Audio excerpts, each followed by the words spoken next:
విలువలు సలహాలు ఇవ్వాలని కోరుతా ఉన్నాను. Thank you. నమస్కారం. శ్రీహరి గారు 2 నిమిషాలు. అధ్యక్ష, గౌరవనీయులు హరీష్ రావు గారు మాట్లాడినా లేక నేను మాట్లాడినా ఈ తీర్మానం పైన మా పార్టీ యొక్క ఆలోచన విధానాన్ని ఇక్కడ మేము ప్రతిబింబిస్తున్నాం. మా నాయకుడు రాలేదు అంటే, మా నాయకుడి తరఫున మా పార్టీ తరఫున మేము మాట్లాడుతున్నామంటే అదే మా పార్టీ అభిప్రాయంగా తీసుకోవాల్సిందిగా నేను కోరుతున్నాను. అందరూ వరుసపెట్టి ముఖ్యమంత్రి గారు, మా బట్టి విక్రమార్క గారు, మిగతా మంత్రులందరూ కూడా ఎల్ఓపి గారు రావాలి అంటే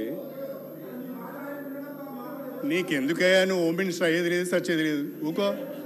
శ్రీహరి గారు మీరు సార్, ఎల్ఓపి గారు రాలేదు అంటే కొన్ని కారణాల వల్ల వాళ్ళు రాలేకపోయారు. అధ్యక్ష, నేను గౌరవ మంత్రి గారికి కొన్ని సూచనలు చేయదలుచుకున్నాను. ఈరోజు ఒక తీర్మానం పెట్టారు. ఆ తీర్మానాన్ని మేము బలపరుస్తున్నాం. మాకుండే కొన్ని 1-2 షరతులతోని ఆ తీర్మానాన్ని మేము బలపరుస్తున్నాం. అధ్యక్ష, ప్రధానంగా బ్రిజేష్ కుమార్ ట్రిబ్యునల్, నేను ఉత్తమ్ కుమార్ రెడ్డి గారి